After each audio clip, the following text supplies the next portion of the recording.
Now in this chapter 3, rock and mineral, we move to part 3. Now the next is the minerals. Minerals जो होते हैं वो naturally occurring chemical substance होते हैं, मतलब जो अपने आप ही बनते हैं।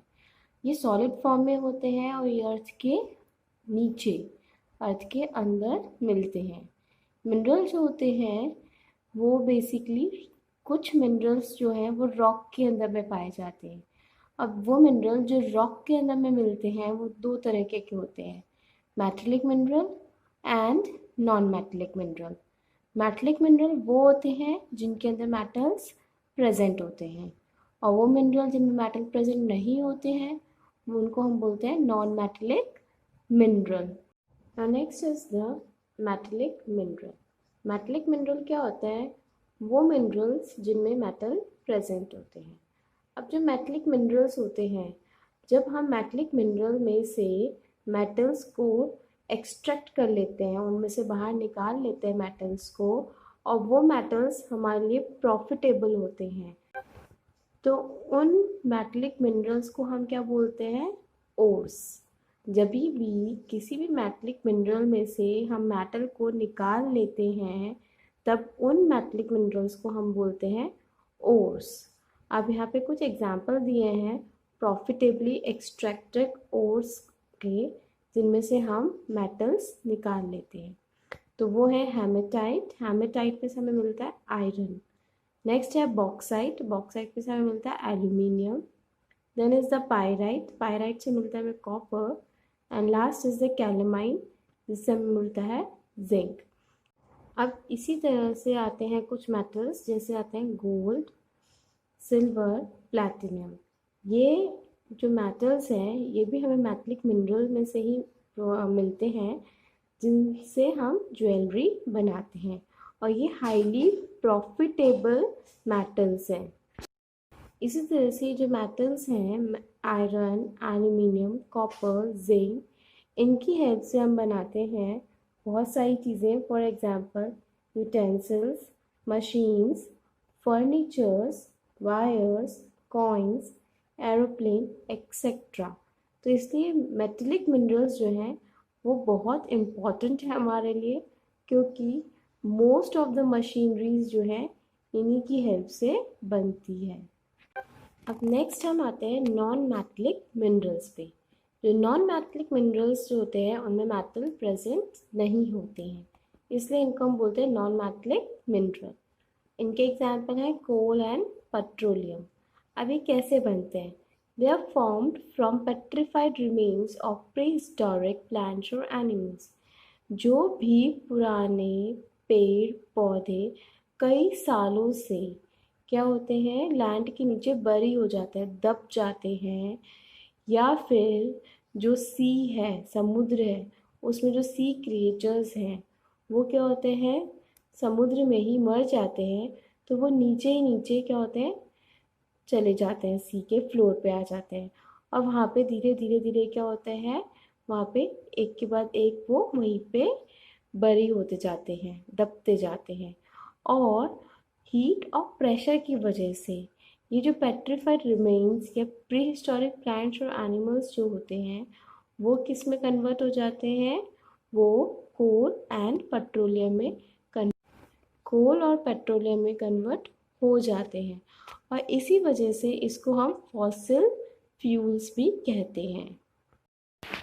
नाउ नेक्स्ट इज कोल। अब जो कोल होता है, how it is form? It is form from the dead remains of plants, trees and ferns. जो डेड रिमेन्स मतलब प्लांट्स, ट्रीज और फर्न्स जो होते हैं वो क्या होते हैं, जब टूट जाते हैं या लीव्स जब ग्राउंड पे गिर जाती है तो वो क्या होती है, बरीड हो जाती है, मिट्टी के अंदर में दब जाती है, और फिर thousands of year, millions of years में क्या होता है कि वो नीचे जब दबी रहती है तो टेम्परेचर और प्रेशर इनकी वजह से क्या होता है, वो और ज़्यादा नीचे मड और सैंड के नीचे दबती चली जाती है, और धीरे धीरे क्या होता है, डिके होकर के वो कन्वर्ट हो जाती है कोल के अंदर में। Now uses of coal. Coal use होता है as a fuel to run steam engine in thermal power plant to generate electricity, In blast furnaces, it is used in steel plants.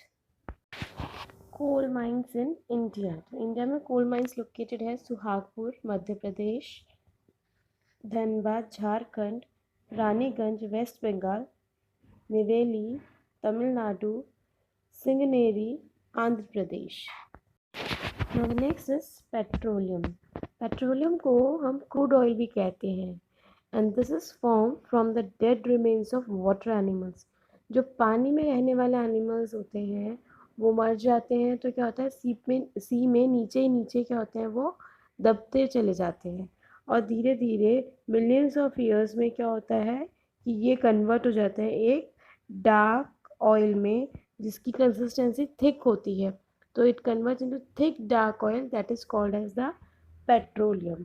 अब पेट्रोलियम के जो बाय प्रोडक्ट्स जो petroleum से हम अलग अलग प्रोडक्ट्स बनाते हैं वो होते हैं petrol, diesel, kerosene, wax and lubricating oil.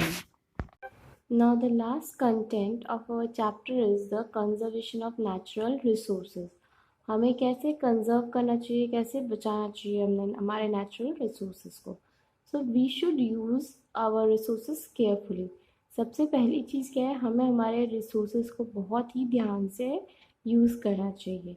हम 3 R's को यूज़ कर सकते हैं, रीयूज़, रिसाइकिल, रिड्यूस. जो भी चीज़ वापस से रीयूज़ हो सकती है रिसोर्सेज उनको हमें वापस से रीयूज़ करना चाहिए.